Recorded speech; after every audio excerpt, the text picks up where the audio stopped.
దేశానికి ఆయన రాజు. అంతేకాదు విదేశాలలో పేరు మారుమోగుతూ ఉంటుంది. ఇందిరాగాంధీ తర్వాత అంతటి బలమైన శక్తివంతమైన నేత అని కూడా అంతా కీర్తిస్తూ ఉంటారు. ఆయన మౌనముని కాదు, అలాగే ఒకే చోటనే ఉండి పాలించే నేచర్ లేదు. ఆయన ఏడాది పొద్దంతా దేశాలలో విదేశాలలో విపరీతంగా పర్యటనలు చేస్తారు. 10 ఏళ్ల పాటు ప్రధానిగా ఆయన దేశంలోని అన్ని రాష్ట్రాలకు 1కి 10 సార్లు వచ్చి ఉంటారు. ఇక మీడియా అటెన్షన్ తన వైపు ఎలా తిప్పుకోవాలని తెలిసినవారు.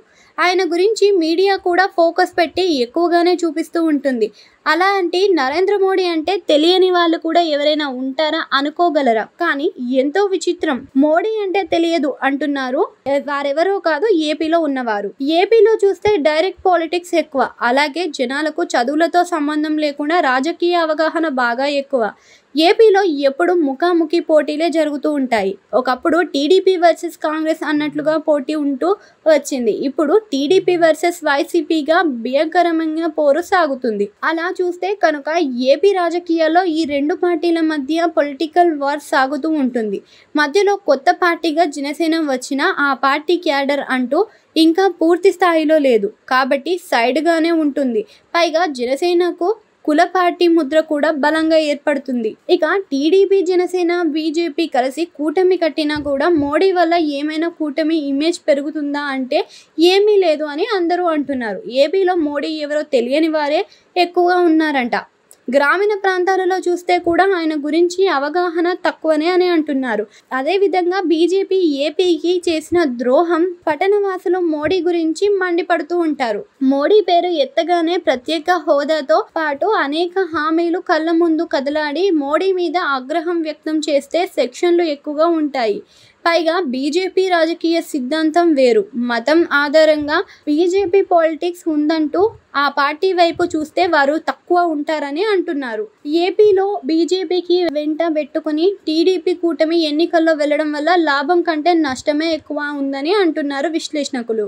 దీని మీద టీడీపీలోనే అంతర్గతంగా చర్చ సాగుతుంది అని అంటున్నారు. బీజేపీ వల్ల ఓట్లు రాకపోగా ఇబ్బందులే అన్న ఆవేదన ఉంది అంటున్నారు. 6 ఎంపీ సీట్లు, 10 అసెంబ్లీ సీట్లు బీజేపీకి ఇవ్వాల్సిన అవసరం ఉందా అంటే రాష్ట్ర ప్రయోజనాల కోసం అని చెబుతున్నారు.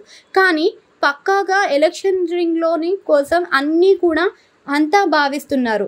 అయితే బీజేపీ నుంచి ఏ పార్టీ సహకారం అందుతుందో అన్నది మీద కూటమి పెద్దలు అసహనంగా ఉన్నారు. ఇక పేరుకు బీజేపీ కూటమిలోకి చేరిన మోడీ ఒకే ఒక మీటింగ్కి అటెండ్ అయ్యారు. బీజేపీ పెద్దలు ఎవరూ ఏపీ వైపు తొంగి చూడడం లేదు. నిజానికి ఎన్నికల దగ్గర పడుతున్న వేళ కనీసం 2-3 విడుదలతో మోడీ ఏపీకి వస్తారని అంతా అనుకున్నారు. కానీ అదేమీ కనిపించడం లేదు. దాంతో మోడీ వైఖరి ఏమిటి అన్నది కూడా కూటమి పెద్దలకు అర్థం కావడం లేదు. ఒకవేళ ఆయన వచ్చిన జగన్ మీద నేరుగా విమర్శలు చేయకుండా మైనారిటీలకు రిజర్వేషన్లు రద్దు అంటూ వివాదాస్పద అంశాలను టచ్ చేస్తే మాత్రం కూటమి పూర్తిగా బిగ్ ట్రబుల్లోనే పడినట్లు అంటున్నారు. ఏది ఏమైనా మోడీకి ఏపీ రాజకీయాలతో అవసరం లేదు. ఏపీ వారికి మోడీ ఎవరో కూడా తెలియదు అన్న అవసరం కూడా లేదు అని సెటైర్లు పడుతున్నాయి. మోడీ ఏపీకి రావడం, ప్రచారం చేయడం వల్ల ఏవంత లాభం ఉందన్న దాని మీద కూడా ఇప్పుడు చర్చ సాగుతుందట. దేశాన్ని ఊపేస్తున్న మోడీ మ్యాజిక్ ఏపీలో ఎందుకు పనిచేయడం లేదు అన్నదే బిగ్ క్వశ్చన్. దానికి జవాబు బీజేపీ పెద్దలకు మాత్రమే తెలుసు.